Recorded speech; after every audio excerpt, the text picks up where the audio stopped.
लागला कलेवरा पाठी, नेवोनी निजविले स्मशानी, मानसे जाळी ते ठिकाणी, काढिले ते ओढे मागील उपचाराचे पुढे, नाही वाटो आला भेव, सुख दुःख भोगिता जीव, याज साठी हे निर्वाण, केले कसी येले मन, तुका म्हणे अनुभव बरा, नाही तरी हस्तपाद चोरा, हाती घेऊन या काठी, तुका लागला कलेवरा पाठी, पांडुरंगा करू प्रथमान,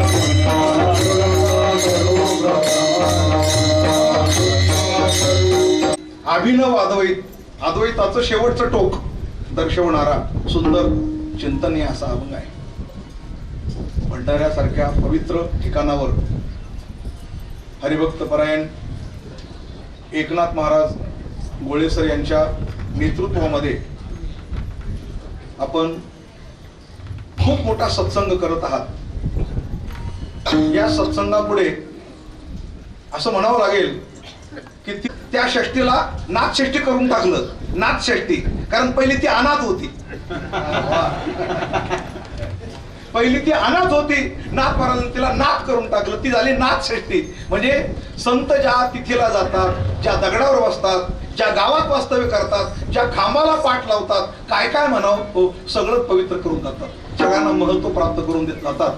आणि असे तुकाराम महाराज जास्त काळ भंडाऱ्यावर वास्तव्य करत होते. आज आपल्याला भौगोलिक जर भाग पाहिला, भौगोलिक भाग, तर वरवडेश्वर थोडासा दूर आहे, रामचंद्र पण थोडासा दूर आहे, पण भंडारा म्हणजे एकदम देवपासून एकदम जवळ आहे. जेणेकरून जिजाबाईला सुद्धा भाकरी आणून देण्याकरता सुलभ अशा प्रकारचा भंडारा जास्त काळ इथं गेला.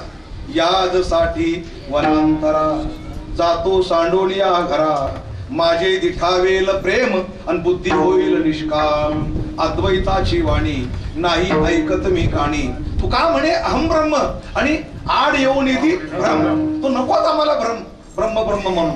या सगळ्या गोष्टी, सगळे अनुभव, सगळ्या प्रकारच्या गोष्टी या भंडाऱ्यावर जन्माला आल्या. तो भंडारा, तो प्रसाद आपण महाराष्ट्राच्या कानाकोपऱ्यामध्ये सेवन करतोय. आणि तो सेवन करत करत करत सिन्नरकर मंडळीने पुन्हा तो भंडारा भंडाऱ्यामध्ये मिश्र करण्याकरता हा पर्वकाळ आज साधलेला आहे. आणि त्या निमित्ताने अभंग निवडलेला आहे 6 चरणाचा. आणि अभंगाचं वैशिष्ट्य हे आहे, पहिला शब्द मी वापरला अभिनव अद्वैत. तो एवढ्या करता वापरला की अनेक प्रकारचे अद्वैत पर अभंग असतात, पण तुकाच्या मागे लागला आणि काठी घेऊन लागला. त्यापैकी आपल्याला काठी घेऊन लागला नाही तुकाराम महाराज कोण, ज्यांच्या मागे लागले ते तुकाराम महाराज कोण, आणि परत शेवटी म्हणतात तुका म्हणे अनुभव बारा ते तुकाराम महाराज कोण. हे 3 तुकाराम महाराज या अभंगातून आपल्याला शोधायचे. विठ्ठल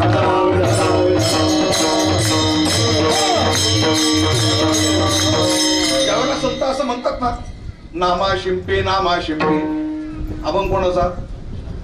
नामधाऱ्याचा. दुसऱ्याने वर्णन करायला पाहिजे, ज्ञानवराने म्हणायला पाहिजे नामा शिंपे नामा शिंपे, पण ते स्वतःच म्हणतात नामा शिंपे नामा शिंपे नाही बरं का, शिंपे हे शिंपडणे. आता नामा नामाला शिंपडणे हा काय प्रकार आहे? किंवा नाथांच्या घरचे उलटीच आणि अभंग कोणाचा? नाथ महाराज असं कसं म्हणू शकतात? म्हणजे कवीच्या दृष्टीने, काव्य लेखकाच्या दृष्टीने हा जो वाद आहे, हा जो संवाद आहे, हे संभाषण आहे, हे संभाषण त्याच्या मापात बसत नाही. म्हणून तर म्हणतो हे मापाच्या पलीकडेच आहे की तुकाराम महाराजच्या मागे कसे लागू शकतात, नाथ महाराज नाथांच्या घरची उलटी पण कशी सांगू शकतात. मग 2 नाथ महाराज झाले. नाथ महाराज आपल्याला एकच दिसतात. किंवा कबीर महाराज जागावतात. म्हणजे नामा नामाला शिंपतात. तुकाराम महाराजच्या मागे लागतात. एकनाथ महाराज एकनाथांची गोष्ट सांगतात आणि कबीर महाराजला जागवतात. विठाल विठाल कबीर महाराज, हे कबीर उठ, काय झालं? आग लागली ना सगळी. कोण बोलतंय? कबीर महाराज. आणि कोणाला उठवतात? कबीराला. कबीर महाराज म्हणतात अरे नदिया जली कोयला भई समिंदर लगी आग. नदिया जली, नदी जळाली, ती जळ समुद्रापर्यंत गेली. नदिया जली कोयला भई समिंदर लगी आग, मछली उडी पर्वत ऊपर उठ कबीरा जाग. ती मछली म्हणजे समुद्रातली मछली ना पर्वतावर जाऊन बसली. उठ कबीरा, आता उठ कबीरा जाग, असं जेव्हा कबीर महाराज म्हणतात त्यावेळेला हे जे अद्वैत आहे ना, हे वेगळं आगळं अद्वैत आहे. आणि त्याचा विचार करण्याकरता हा अभंग आपण निवडलेला आहे. तुम्ही सगळे श्रोते ज्या ते घर सोडून इथं 8-10 दिवस बसलेले आहात, त्या अर्थी निश्चितच आजचा श्रोता म्हणजे जनकासारखा, अर्जुनासारखा. कारण का घरून निघाले की नाही, कुलूप लावलं की नाही, स्वामी आला की नाही, गोमे हा काय विचार राहिलेला. सगळे एकच काम, फक्त श्रवण म्हणजे श्रवण. आणि तशाच प्रकारच्या श्रवणाची मी अपेक्षा करतो, कारण मला तुमच्या समोर बोलायचंय. जितकं तुमचं श्रवण चांगलं राहील तितकं मला चांगलं बोलता येईल. मला सुद्धा तुम्हाला साक्षीला ठेवून काहीतरी या अभंगातून पदरात पाडून घ्यायचं आहे. अशा प्रकारचं मी एक मुमुक्षू तुमच्या समोर उभा आहे. जरा भंडारा डोंगराला शोभल अशा प्रकारची टाळी वाजून भजन करा.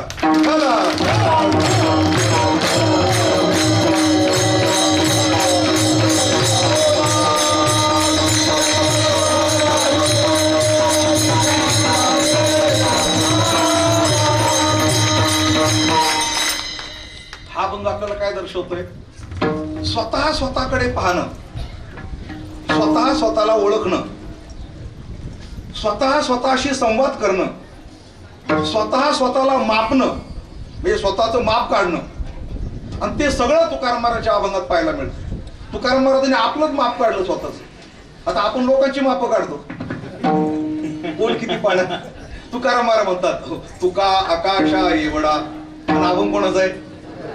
कधी कळायचो आपल्याला? तुकाराम महाराज म्हणतात ना, अनुरणिया तुकडा अन तुका आकाशा एवढा.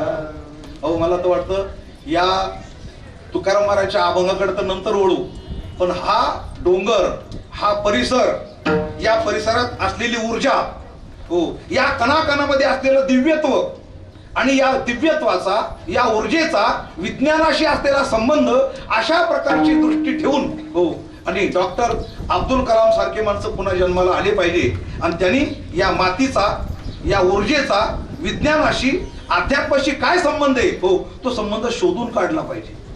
एक वस्तुस्थिती बरं का. आता शेलारवाडी किती लांब आहे इथून? जवळ आहे.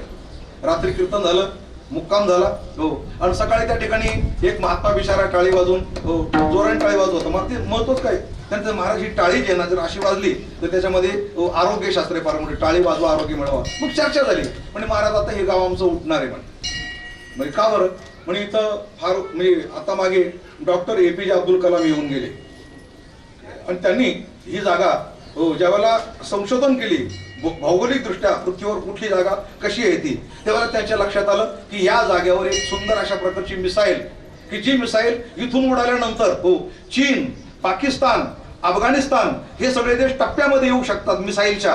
अशा प्रकारची एक मिसाईल या ठिकाणी निर्माण व्हावी अशी त्यांची कल्पना होती.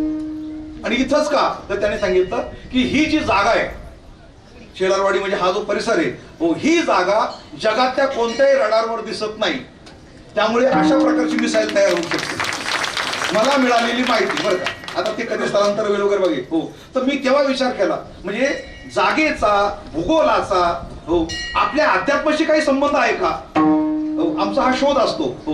मी विचार केला हो, डॉक्टर APJ अब्दुल कलामांना ही जागा का दिसली, या जागेतच असं का दिसलं की ही जागा रडारवर दिसत नाही हो, आणि इथून मिसाईल तयार करून ती मिसाईल इतकी उडू शकते हो की ती चीनचा भेद पाहू शकते, पाकिस्तानचा भेद पाहू शकते, अशी मिसाईल इथूनच का उडू शकते हो. मी असा विचार केला, म्हणून तर तुकाराम महाराजांनी उड्डाण केलं याच्यापूर्वीच, बरोबर आहे की नाही. ज्या अर्थी तुकाराम महाराजांनी या जागेवरून उड्डाण केलेले, ती जागा म्हणजे अध्यात्माचा आणि विज्ञानाचा कुठंतरी संबंध असतो हो, हे मूर्तिमंत उदाहरण आहे. विठ्ठला विठ्ठल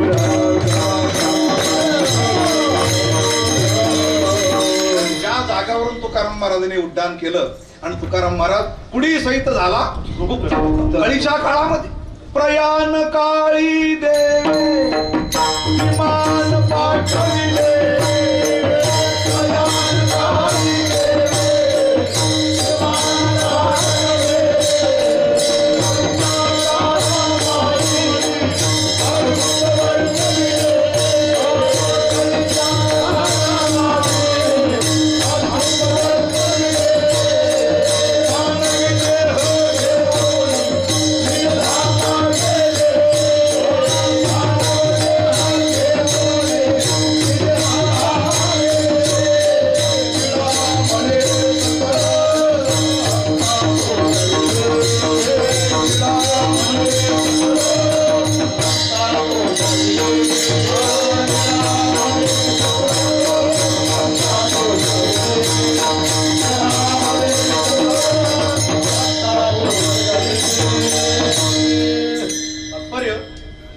जाग्याचं स्थान महात्म्य फार मोठं आहे.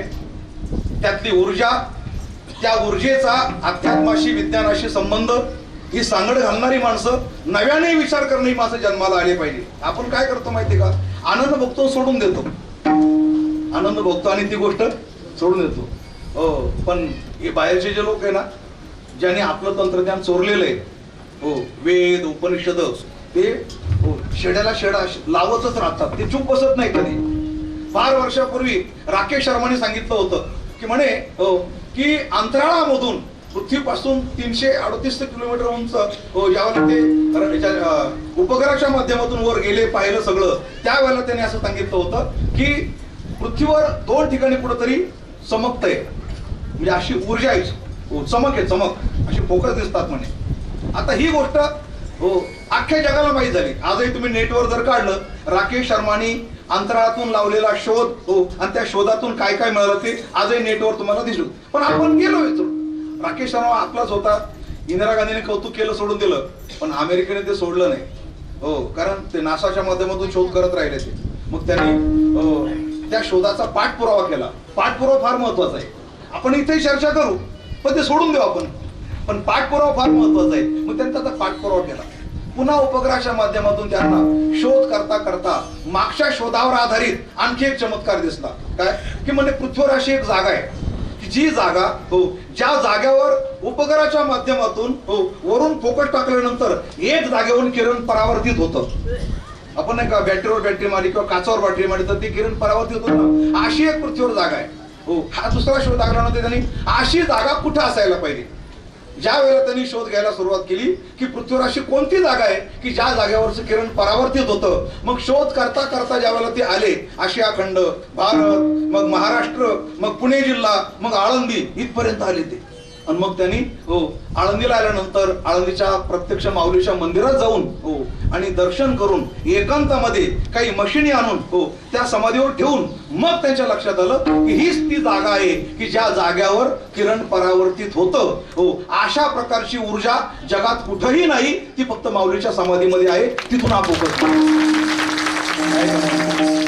समाधी आपली, माऊली आमची, अभंग आमचे, वर्णन आम्ही करतो कीर्तन करून, शोध त्याने लावला. संस्कृत भाषा आमची आणि शेवटची परीक्षा जर्मनला होते बरं का. जर्मनला होते. का बरं आपण का नाही जर्मनची परीक्षा ही फायनल परीक्षा म्हणे. असं का घडतं तर आमच्याकडे वेद उपनिषद पण आमची जी उदासीनता आहे त्या उदासीनतेमुळे आम्ही या भानगडीत पडत नाही, पाठपुरावा करत नाही, हे सगळं टाकून देतो आपण.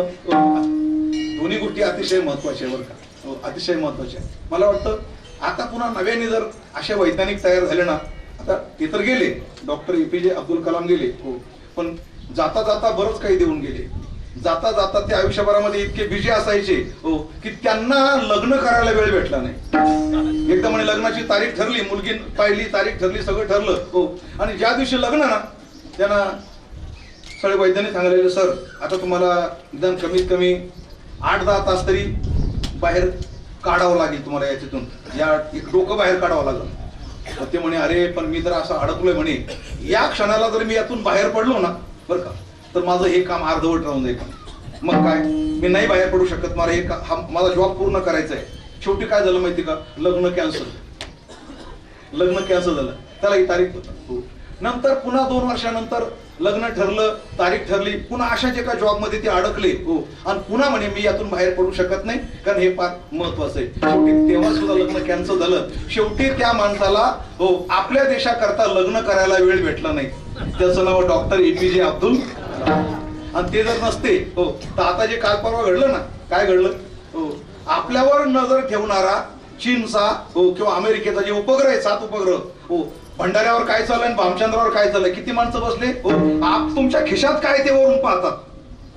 याला उपग्रह म्हणतात. तुमच्या खिशात काय, तुम्ही बॅग घेऊन चालले काय, इतकं त्यांची नजर असते.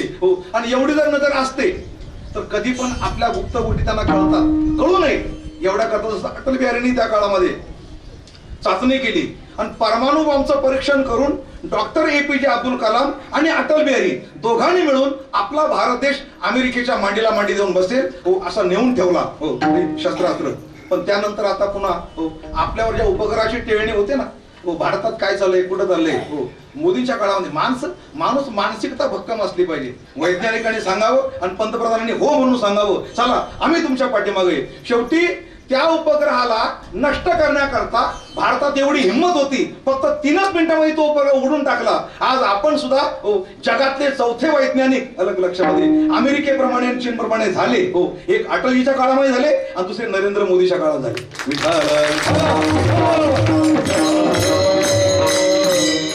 3च मिनिटात उडवला, फक्त 3 मिनिटांमध्ये तो उडवला.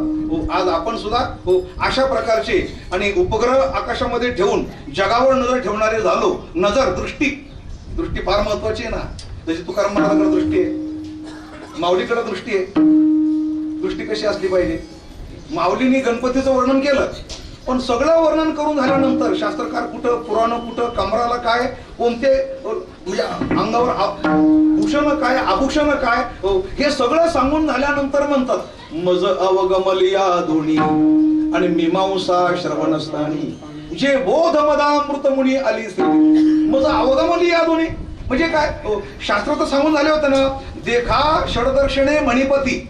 षडदर्शन म्हणजे काय, 6 शास्त्र, कपिल, कणाद, गौतम, पतंजली, व्यास आणि जैमिनी, 6 शास्त्रकार झाले. 6 शास्त्रकार जर 6 हातांच्या ठिकाणी झाले म्हणून तर सर तुम्हाला मुद्दाम सांगतो, तुम्ही आमच्या मंदिरात जेवायला याल तेव्हा तुम्हाला गणपती दर्शन घडल बरं का काका. ज्ञानदेव समाजाला तुम्ही ज्यावेळेला याल तेव्हा गणपती दर्शन कराल तेव्हा तुम्ही निहाळून पहा, आम्ही गणपतीला 6 हात लावलेले, 6 हात.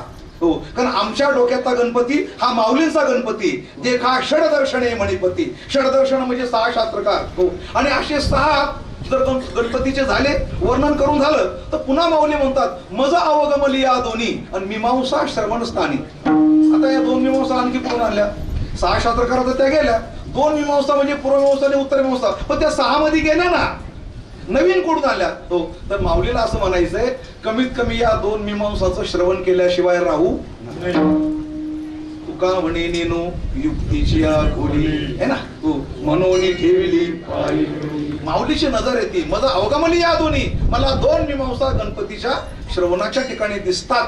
ही जशी माऊलीची नजर आहे तशी तुकाराम महाराजांची नजर आहे, तशी वारकऱ्याची नजर असली पाहिजे. हो, वैज्ञानिकाची ज्याप्रमाणे नजर आहे, डॉक्टर APJ अब्दुल कलामला जे दिसलं, हो, व्यासांना जे दिसलं, शंकराचार्यांना जे दिसलं, त्या नजरेने आपण वारकरी संप्रदायाकडे पाहिलं पाहिजे. विठ्ठला विठ्ठल.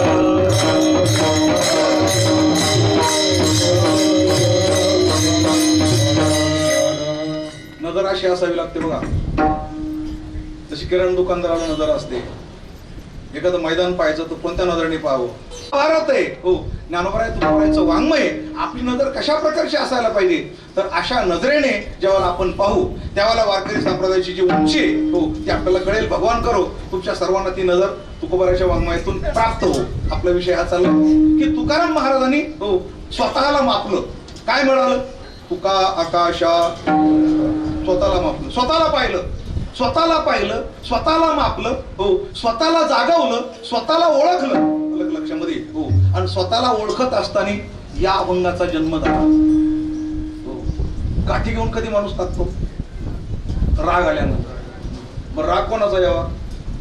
शेजारच्याचा. राग कोणाचा यावा? बायकोचा.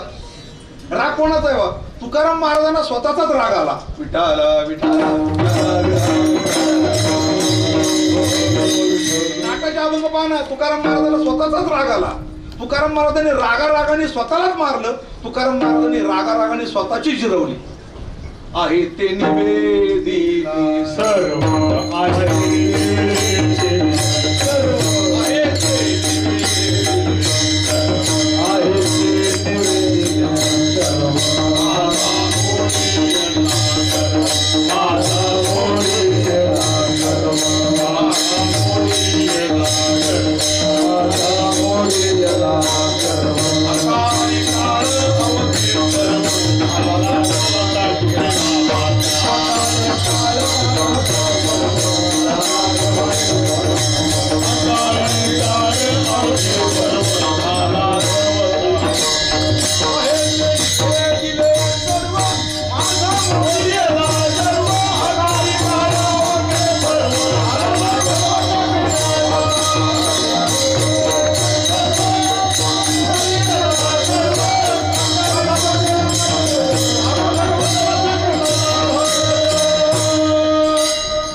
दिले सर्व आणि माझा मोडीला गर्व.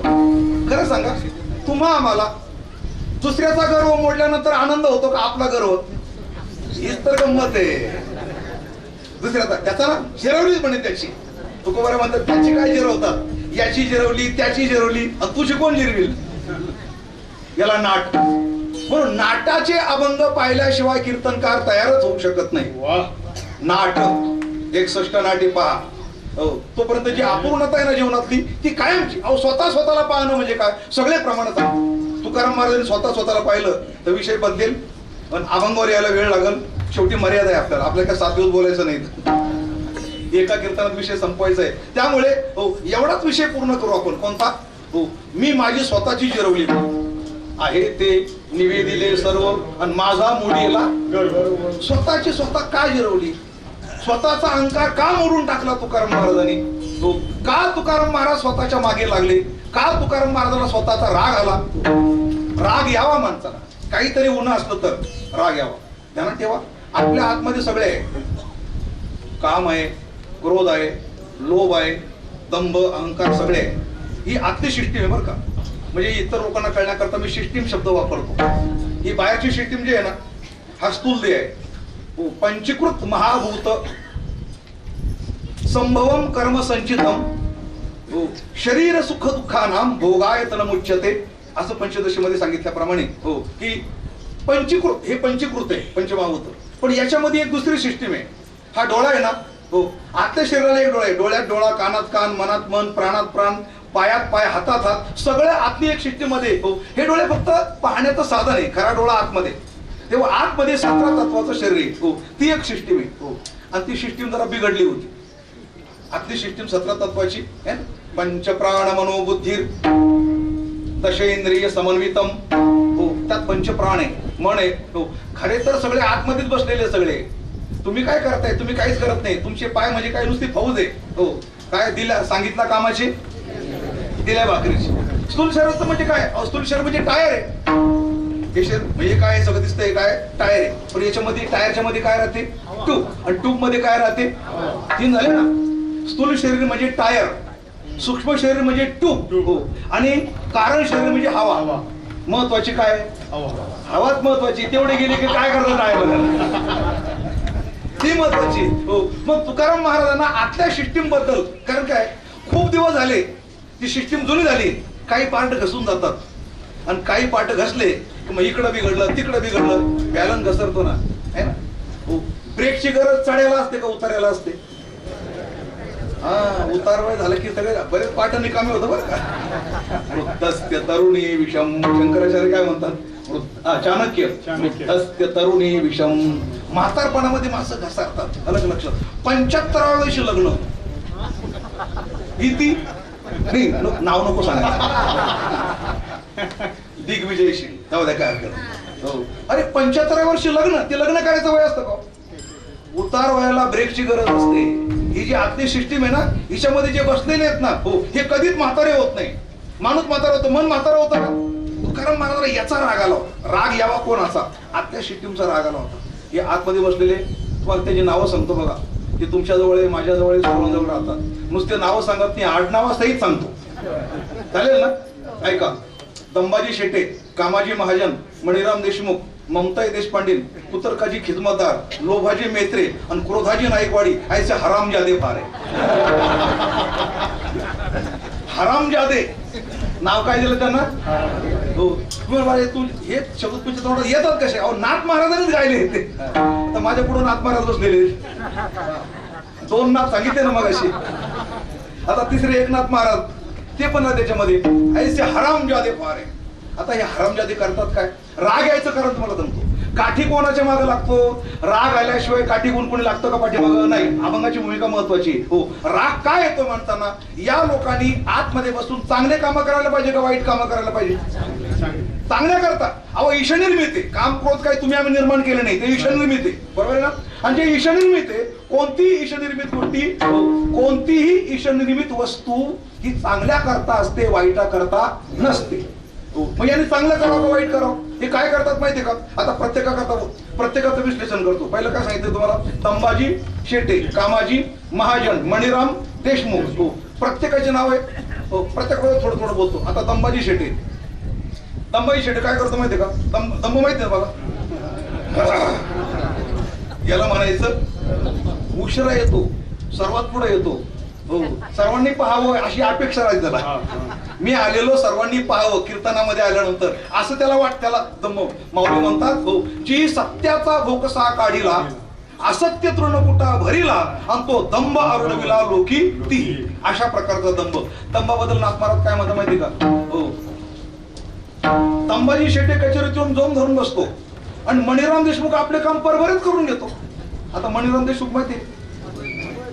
मणिराम देशमुख तुम्हाला कीर्तनात ठेवतो आणि सिन्नरला जाऊन येतो. तुम्हाला कीर्तनात बसून ठेवतो आणि सिन्नरला, सिन्नरच आलं माझ्या तोंडात, आलं काय? घरी जाऊन येतो. हो, आपल्याला बसून ठेवतो. मणिराम देशमुख आपले काम परभरीत करून घेतो, आपल्याला न विचारता. हो, या सिस्टीमचा तुकाराम महाराजांना राग आला. हो, आणि म्हणून तुकाराम महाराज म्हणतात, हत्ती घेऊन या काठी, हत्ती घेऊन या काठी, हत्ती घेऊन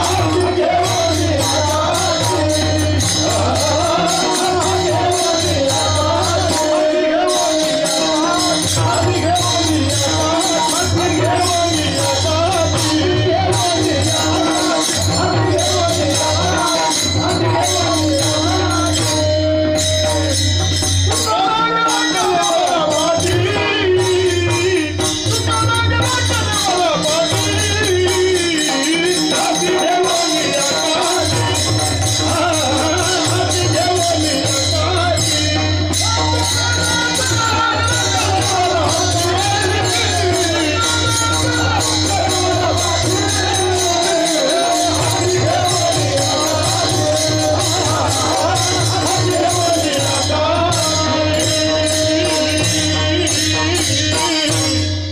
तुकाराम महाराजांना राग आला. कोणाचा? तुकाराम महाराजांचा. हे विसरू नका बरं का, नाही तर आपण सगळा संपला मग. हो, ही मुख्य भूमिका आहे. आपला स्वतःचा राग आला. हे काय आहे? निमज भोगविल्या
माजलो मी माझे भ्रमणी. माजलो, स्वतःकडे पाहता आलं पाहिजे बरं का. कोणतंही क्षेत्र असो, कोणतंही क्षेत्र असो, पहिलं आत्मनिरीक्षण महत्वाचं आहे. दुसऱ्याला काय नावं ठेवता हो? आपल्यापासून सुरुवात केली पाहिजे, आपल्यापासून. आणि ज्याला असं आत्मचिंतन करता येतं ना, असाच राजा पाहिजे देशाला सुद्धा. बरोबर आहे ना? आत्मचिंतन करता आलं पाहिजे. नुसत्या शिव्या देण्यानुसार भुकत राहणं त्याला काय होत नाही. काल परवा कोणीतरी मोदींना विचारलं होतं, म्हणून एवढे तुम्हाला शिव्या देतात, तुम्हाला राग कसा येत नाही? त्याने काय सांगितलं? बोले जो लोग मुझे गाली देते हैं वो गाली मेरे तक आते आते फुल बन जाती है. क्या बात है. आता चौकीदार नवी शब्द आहे. हो, जो लोग मुझे गाली देते हैं वो गाली मेरे तक आते आते फुल बन जाती है. खरंच ना हो, त्यांना शिव्या दिला तरी फुल तयार होतात ते. हो, आता तुम्ही शिव्या द्या नाही तर काही करा, देवानी ठरवलेले पुन्हा मोदीच येणार म्हणून ते आपण काय करणार? नेमून ठेवला करत्याने काळ, तर करताच तसा आहे वरती बसलेला. तो जर म्हणतोय की आता मोदीच पाहिजे आणखीन 5 वर्ष, कारण पहिले 5 वर्ष घाण काढण्याकरता आणि दुसरे 5 वर्ष पुन्हा चांगलं करण्याकरता पाहिजे ना तेवढं सगळं. 70 वर्षाची घाण काढायची म्हणजे एवढं जमायचं नाही.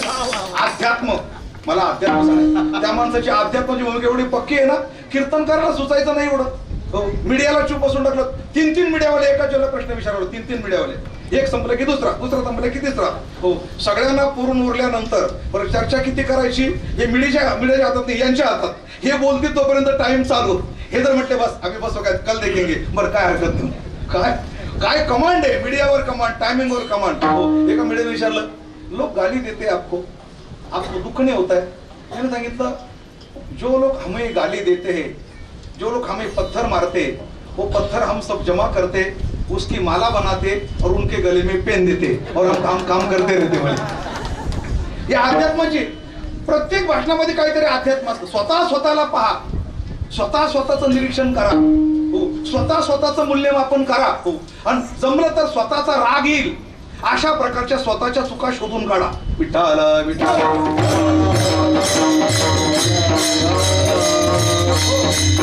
आजच्या कीर्तनात जेवढे मुद्दे, स्वतःला पाहणं, स्वतःला मापणं, हे मी मुद्दे सोडतोय. फक्त स्वतःचा राग आला तर काय होतं, तर हा अभंग जन्माला येतो. एवढाच एक विषय आपल्याला पूर्ण करायचा आहे. जर एकनाथ महाराज गोळे सरांनी जर सांगितलं ना, आमच्या शिंदाला तुम्ही 7 दिवस बोला, तर या अभंगावर 7 दिवस एक भाग सांगेल तुम्हाला. एक भाग सांगेल. हो, 7 दिवस बोलण्यासाठी. पण आज आपल्याला एकच मुद्दा, स्वतःचा राग आला. हो, तो राग कोणाचा आला? आतमध्ये जे बसले त्यांचा राग. हो, हे मला चांगलं काम करू देत नाही. हो, ध्यानात ठेवा, हे जे आतमध्ये लोक आहेत ना सगळे 6 जण आहे. एका व्हॉट्सअपवरने फार सुंदर डोकं चालवले.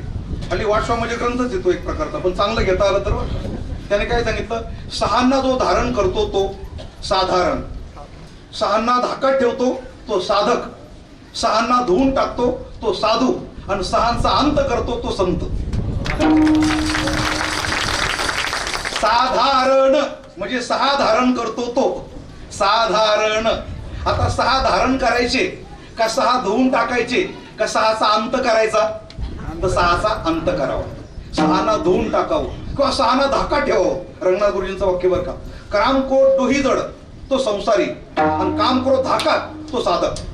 ते धाकात राहिले म्हणजे काम क्रोध बंदी काणी आणि तुका म्हणे दिले इंद्रियाचे धनी झालो आम्ही गोसावी. काम क्रोधावर अशी नजर ठेवली पाहिजे.